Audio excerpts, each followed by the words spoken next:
This is quite clearly an organized and direct plan to take people who are partisan over independent, who are provocateurs over the experienced, and who are often people who've directly said they oppose the government, rule of law, and the agencies they would be a part of, to now take them over.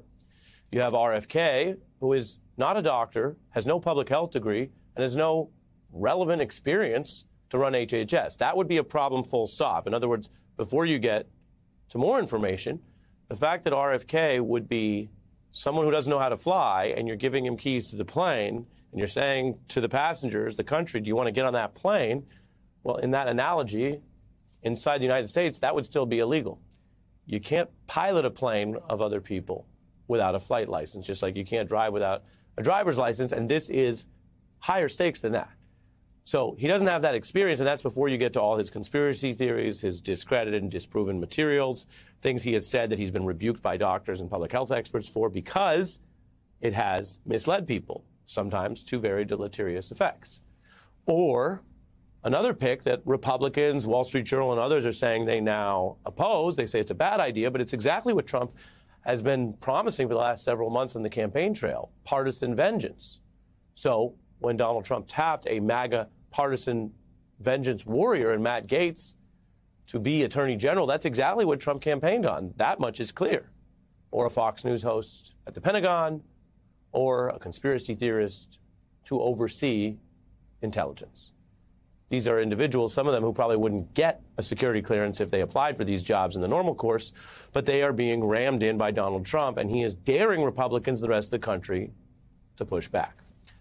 Republican Speaker Mike Johnson basically saying he'll try to muscle Gaetz through, that the House should not even release evidence, information that the House, up to this point, had said was important. In other words, it's self-canceling its own process because it's not some random external process or journalism or anything else. This is a report the House was preparing under Republican rule about its own members' ethics and alleged misconduct and drug allegations.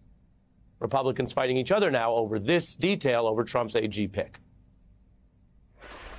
But, you know, these confirmation hearings, they are fairly comprehensive in terms of the vetting process that nominees go. Well, it's my understanding that is not supposed to go public. So if it's not supposed to under the rules, it shouldn't go public. So you want to see it? Absolutely. That's an early debate that is, of course, entirely of Donald Trump's own making, because he picked someone who had these outstanding ethics issues. Again, just like RFK doesn't have much medical experience here, Matt Gaetz, who is a lawyer, hasn't tried cases as a prosecutor, let alone a senior prosecutor, let alone a deputy attorney general or anything to that degree. Now he would run the whole place with no DOJ experience if he gets in. So why do you want someone for that post? Obviously, it's not the experience. Obviously, it's not their representations about being independent or nonpartisan. Quite the opposite. That he would do what even many hardcore loyalist MAGA Republican lawyers wouldn't in the past do for Trump. When people followed the rules, even though they were arch conservatives, MAGA supporters, politically supportive of Donald Trump in every public possible way, but when they followed the rules, there are rules on recusal at the DOJ because of the powers involved.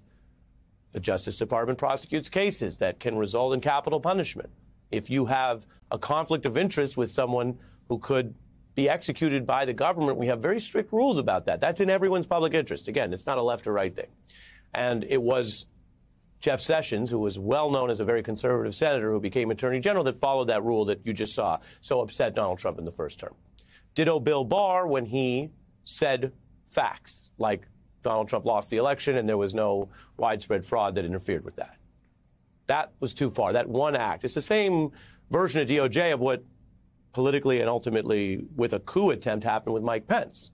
That saying the words about what's true after 4 years of service was enough to have him more than attacked by Donald Trump, but his life quite physically threatened by Trump's fans. So that's the history. Again, not about policy or left and right, but just about whether you would go as far as a would-be autocrat wanted. And if you do that even one time, you're out. And so all those people are out. You heard Trump say it. I'm playing you his words. He said if he'd known that Sessions would follow those rules of fairness, he wouldn't have given him the job in the first place. He wanted someone willing to break the rules, to be unfair, quite publicly on Trump's behalf.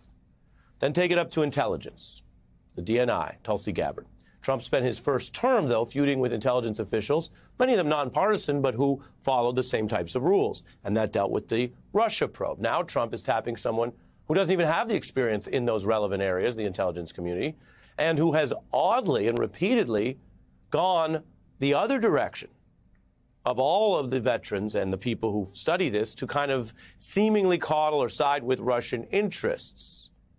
Again, it's not about the facts for them. It's just about what Donald Trump wants for whatever reason he thinks that is in his personal or political interest.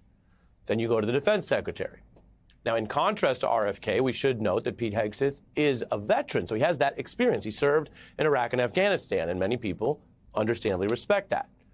But he hasn't worked his way up in government in any way, so the service respected, but the experience that's generally needed to run something as large as the Pentagon isn't exactly there. And there are many other people, including, as Donald Trump will tell you, people who are publicly MAGA red, who do have that kind of experience. But some of them won't work for Trump anymore, like John Kelly, who warned about these autocratic tendencies before the election. Others Trump doesn't want for the reasons I just told you. They actually still follow rules. This individual has called liberals domestic enemies, exactly the kind of language that Donald Trump used on the campaign trail, which normalizes that. But this person will now be the first civilian oversight step between, if confirmed, Commander-in-Chief Trump and the generals. So when he says enemies and Trump says enemies, that's two layers above the generals arguing for the approach that could result in the misuse of the military against what they call now American enemies. When you import the third world, you get third world hierarchy, values, and chaos. This is what the left does. They've always been, well, I won't say fascists, but yeah, fascists. Too strong? Of course not. I'm straight up just saying we should not have women in combat roles. Feels like a Putin's give me my back war. We used to have the former Soviet Union, and we're pretty proud of that. And Ukraine was a part of it, and all these other countries. And I want my back. Those are just some of the views. And when you look at this and you understand what has been espoused here, right, that's what the vetting process is for. No one is saying, not that I've heard in Congress, and no one in serious journalism is saying that people can't have these public views and then come in and explain how they would square some of them or whether they've evolved or grown or what their obligations are through the Senate process. What's different now and what we've never seen before, and I want you to keep your eye on this in the weeks ahead, is the president has already said, the president-elect, Donald Trump, that he thinks he can ram all these people in without the Senate. And parts of the Senate, we're going to watch this debate among Republicans, are ready to go along with that. So one of the first checks against someone like that, who would be the first person talking to Donald Trump about using the military or considering nuclear plans or any number of very real things that the Pentagon chief does, may not even be subject to meaningful Senate vetting under oath, let alone confirmation hearings. I say that because I just told you what they're doing in trying to bury the ethics probe of a different official. They're not going forward and claiming to even do the vetting.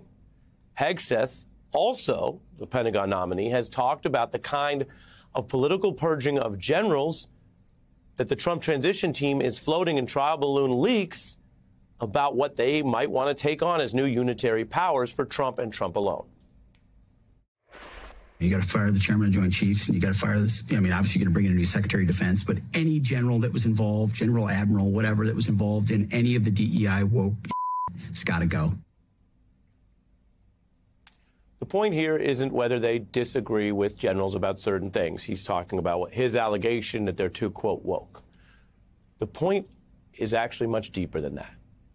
This is someone who's on record publicly saying he wants to do that thing, purge the generals. Trump wants to do that thing, purge the generals. Conservative, long-standing generals from the first term said they heard Trump talk about that he wanted autocratic generals. This is all happening.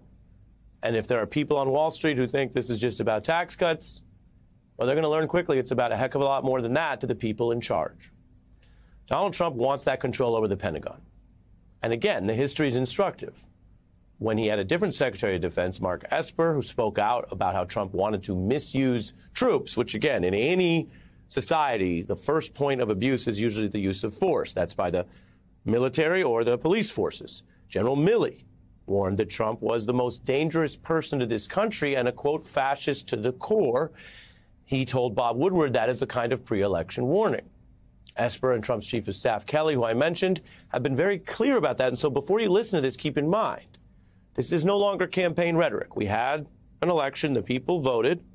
Hillary Clinton got a larger share of the total vote, a larger margin in 2016 than Trump has right now. But he got about a 2-point margin, and he won through the swing states. So he is the president-elect lawfully. So put the politics to the side, if that's how some people have heard it, and understand these were warnings about substance, about governance, about what the next 4 years could be like. And they were clear warnings of what we're seeing this week. That Donald Trump, of sound mind and body as a public official, literally called for getting Hitler-style generals. He is now president-elect of the United States.